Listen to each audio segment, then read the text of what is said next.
நமஸ்காரம் நண்பர்களே.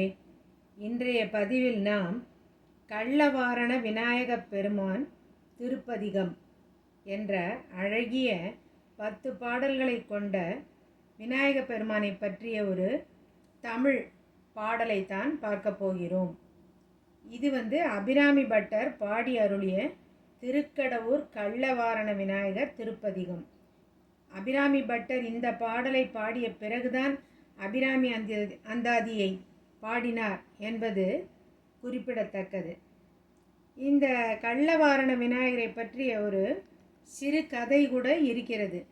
என்ன என்றால், கள்ளவாரண விநாயகர் திருக்கடையூரில் இருக்கிறார் சிலாரூபமாக. அமிர்தம் எடுக்க பார்க்கடலை கடைந்த போது அமிர்தம் அருந்த தேவர்கள் முடிவு செய்து அந்த கலசத்தை போய் தேடுகிறார்கள். தேடும் பொழுது அவர்களுக்கு அந்த கலசம் கிடைக்கவில்லை. அவர்கள் முதலில் விநாயக பெருமானை வழிபட மறந்துவிட்டார்கள். இதனால் கோபம் கொண்ட விநாயகர் அந்த அமிர்த கலசத்தை எடுத்து மறைத்து வைத்து விட்டார். விநாயகரின் இந்த லீலை பற்றி அறிந்த மகாவிஷ்ணு தேவர்களிடம் எடுத்து கூறினார். முதலில் விநாயகரை வழிபடுங்கள், அவரிடம் மன்னிப்பு கேளுங்கள், அவர் மனமிறங்கி அமிர்தத்தை கொடுப்பார் என்று கூறி விநாயகரிடம் அனுப்பி வைத்தார். தங்களுடைய தவறை உணர்ந்த தேவர்கள் எல்லாரும் ஓடோடி வந்து விநாயகர் காலடியில் விழுந்து மன்னிப்பு கேட்டு வழிபாடும் செய்தனர். உடனே மகிழ்ச்சி அடைந்த விநாயகர் அமிர்த கலசத்தை எடுத்து கொடுத்து தேவர்களுக்கு ஆசி வழங்கினார். தேவர்கள் அமிர்தம் உண்டு அமரத்துவம் பெற்றனர்.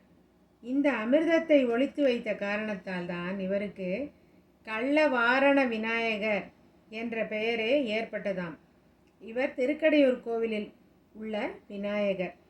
நாளடைவில் இந்த பெயர் கள்ளவாரண விநாயகர், வாரணம் மறைந்து கள்ள விநாயகர் என்றே மாறிவிட்டது.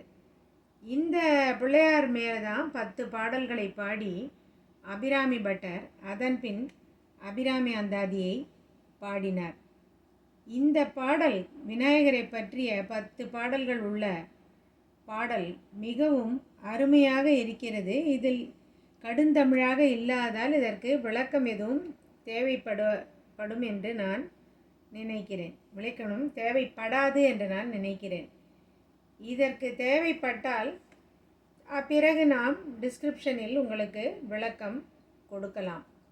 இதை 2 பதிவாக நாம் கொடுக்கிறோம்.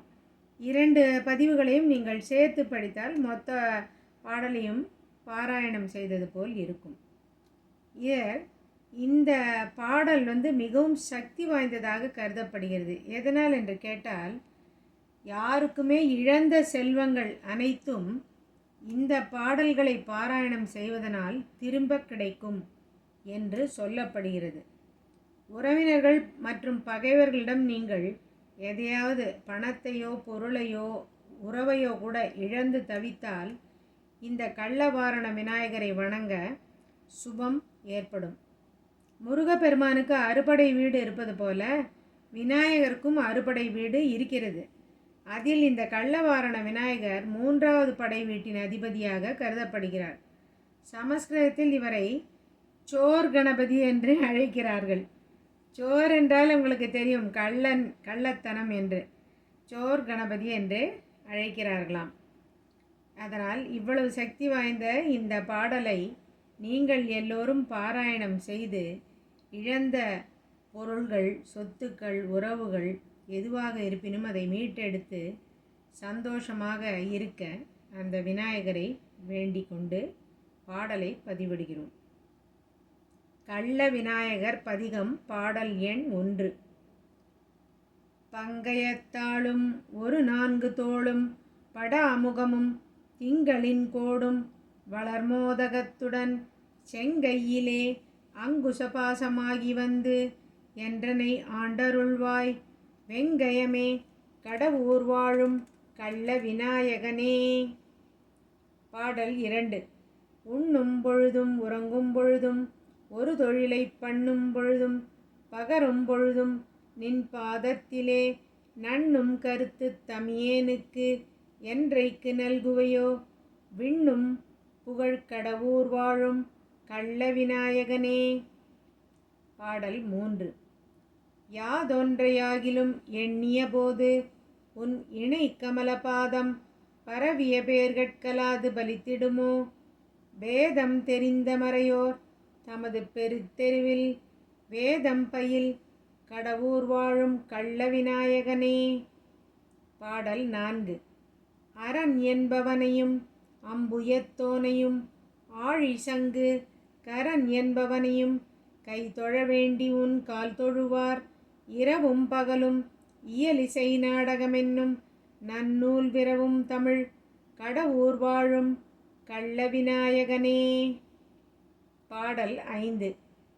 துதியேன் எனினும் தொழுகேன் எனினும் தொழுபவர் தம்மை மதியேன் எனினும் வணங்கேன் எனினும் வலிய வந்து கதியே தரும் வழிகாட்டிடுவாய் நின் கருணையினால் விதியே புகழ் கடவுர் வாழும் கள்ள விநாயகனே.